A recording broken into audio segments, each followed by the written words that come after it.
Hey there, it's Andrew with ADS, here to bring you the very best in marketing and branding tips, as well as business tips for those of you who are entrepreneurs, solopreneurs, and personal branders. Welcome and thanks so much for being here.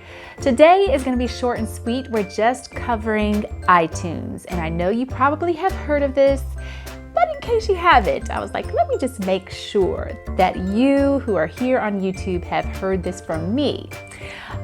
So if you've not heard the news, iTunes is going away. Aww. Not immediately. It will be a long transition out in favor for completely separate apps for the three main functions that iTunes was serving. So now there will be Apple Music, Apple Podcasts, and Apple TV. So why do I want to bring this to you? I'm here really for the podcasters, because if you're a podcaster, especially a new one, like me, I'm a newer podcaster. Mine is only like a yearish old now. You may have not heard this news before, so when I heard iTunes was going away, I was like, what will happen to my podcasts? I have podcasts that go to iTunes. What will happen? And I say iTunes everywhere. Why wouldn't you? Because right now you go to iTunes to listen to your Apple Podcasts, which they're now going to be called. And so I went straight to the source, my source, which I use for my podcast, which is LibSyn, LibSyn. Highly recommend it if you are new to the podcast world, want to get into the podcast world. Let me know in the comments below. Be happy to do a video sometime about how to get into podcast and how to set it all up and all that kind of stuff. But I use LibSyn, and that is the thing that I upload my MP3 files to for my podcast, and it disseminates it out to my various podcast channels for me.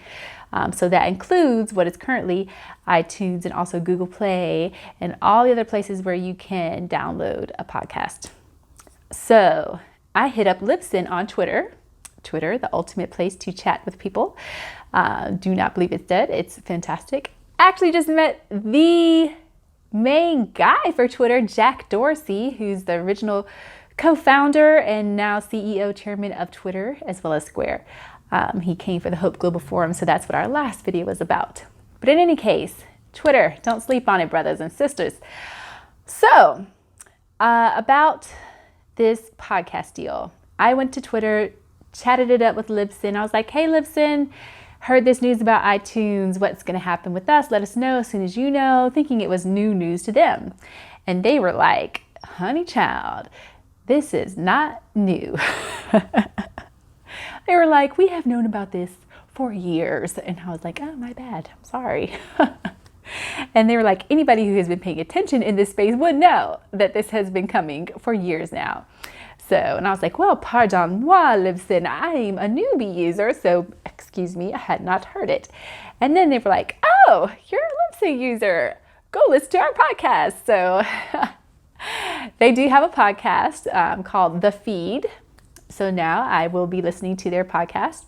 But in any case, they pretty much said, if you are a LibSyn user or if you're any podcaster and you have podcasts, which you likely do, going to iTunes, there's really no change for you. The only thing that Apple has asked people to do apparently for 2 years now, which I did not get that memo when I came in a yearish ago.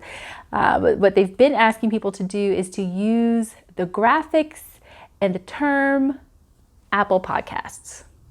Simple.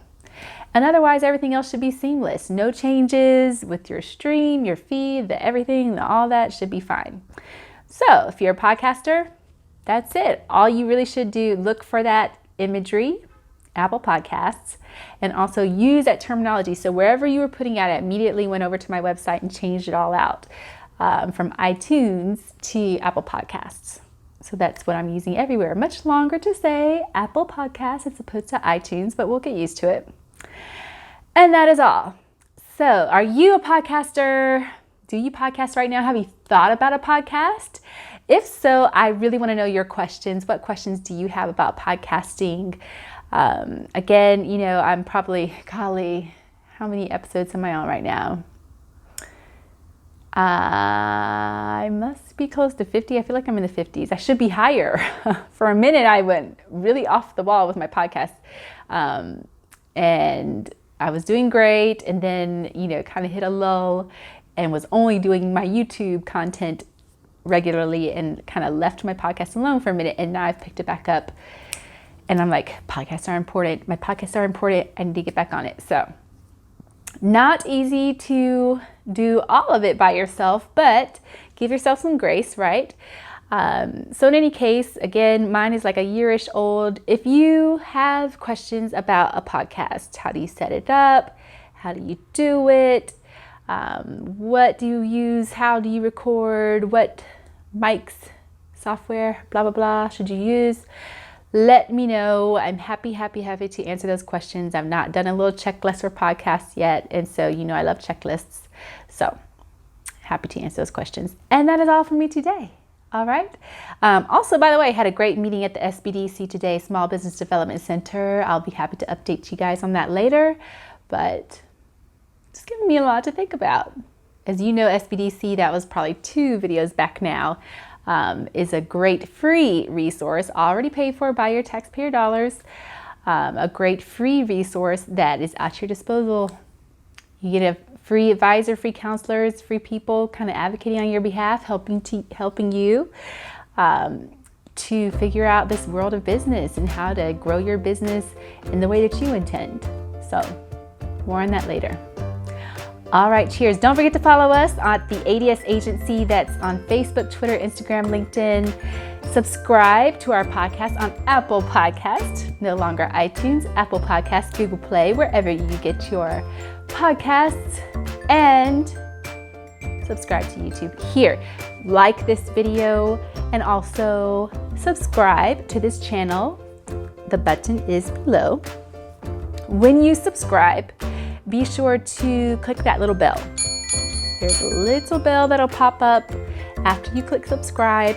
Very, very important. If you don't click the bell, you will probably never see these videos again. The bell is a notifications thing, so you want to make sure you hit it, because even when you hit it, sometimes you'll still miss these videos. It's just the nature of how things go. We get busy, we don't check into YouTube, blah, blah, blah. So make sure you do that, all right? And that's it. You have one fantastic week, and I'll see you next time. Cheers.